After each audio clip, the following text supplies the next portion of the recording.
While countries have been divided in their position regarding the war in Ukraine, there are a bunch of CIS, or the former Soviet Union countries, that the world automatically regarded as absolute supporters of Russia. And some think that they also need to be imposed sanctions upon.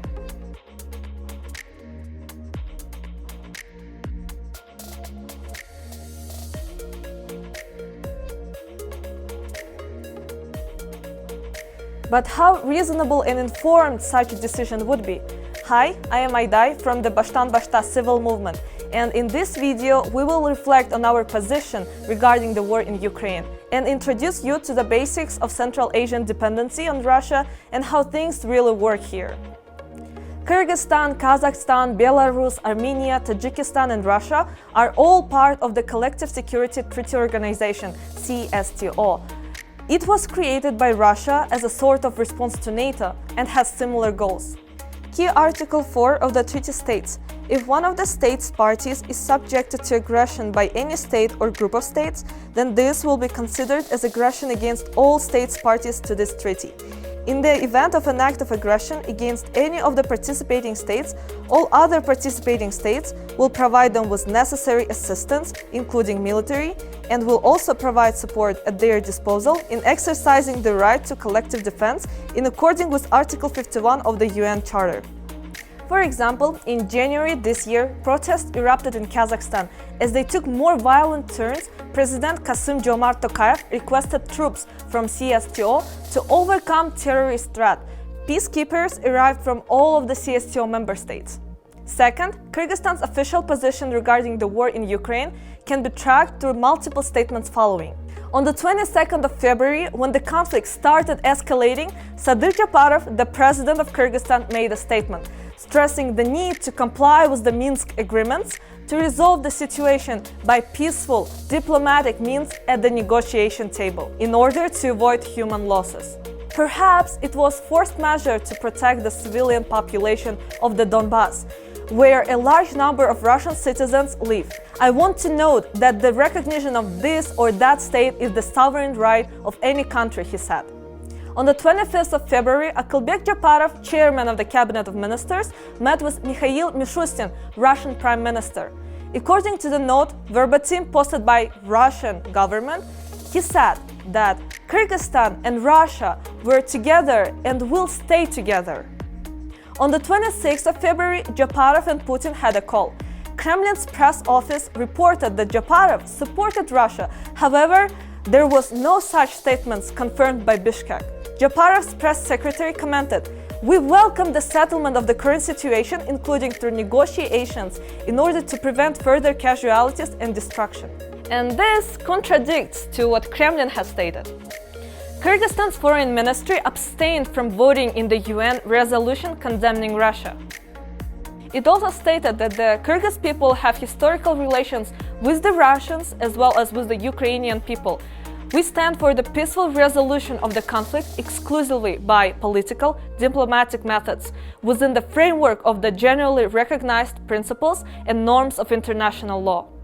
We wish the Ukrainian people peaceful sky, and we are ready as always for mutually beneficial cooperation between our countries.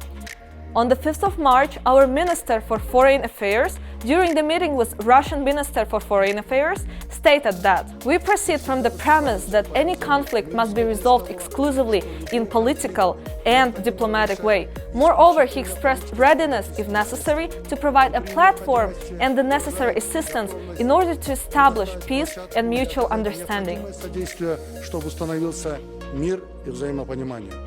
That is all about the official position of Kyrgyzstan.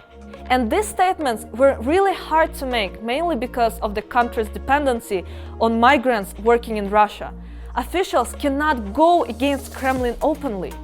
Just in 8 months, in 2021, Kyrgyz migrants transferred $1,736,840,000 USD to Kyrgyzstan, meaning that these remittances account for 33% of GDP of the country and reach almost 62% of industrial output. Official data shows that our economy will suffer without inflow of money from migrants. The other pillar of the country's economy was the Kumtor gold mine, previously run by Canadian Centerra Gold, its contribution to GDP was about 12% yearly. But it was nationalized under the initiative of a new president, and now it is uncertain what is the revenue of the mine and, most importantly, how to attract foreign investors to the country. Back to migrants, there are about 1 million Kyrgyzstani migrants working in Russia. Let me remind that in total there are 6.5 million people living in Kyrgyzstan. That means that almost every second Kyrgyzstani has a relative there who sends money to their family. Although Russia is a bad employer country and the rights of migrants are constantly being abused, that can be their only source of income. Don't forget that Kyrgyz people were under the impact of colonization policy of Russia for many years since the 19th century. Our people who opposed Russia were oppressed, had to flee, and then came back under its influence, having to obey the communist propaganda, which murdered the brightest minds of our nation during Stalin times. Throughout the Soviet era, Kyrgyz identity was constantly being suppressed by the Kremlin-led ideologies, trying to make every Soviet nation look the same and share the same language, the culture, regardless of their diversity.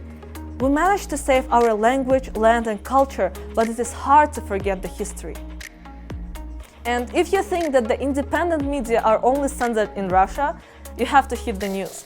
The only opposition channel in Kyrgyzstan was closed a couple of days ago, without the court order, with its head being detected because the TV channel reposted in its Telegram the news with reference to the former head of the Special Services of Kazakhstan about an alleged agreement on the provision of military assistance by Kyrgyzstan to Russia during a special operation on the territory of Ukraine. So basically, the director of the channel was arrested for the repost of the news in the Telegram channel, which cited the initial source of the news.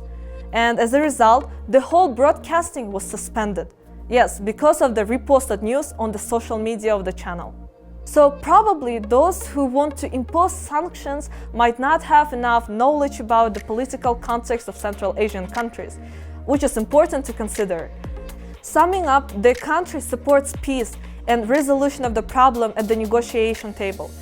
People of Kyrgyzstan continue gathering in front of Russian and Ukrainian embassies to support the Ukrainian people.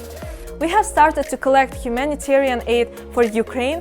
We didn't close our doors for those Russians who want to come to Kyrgyzstan.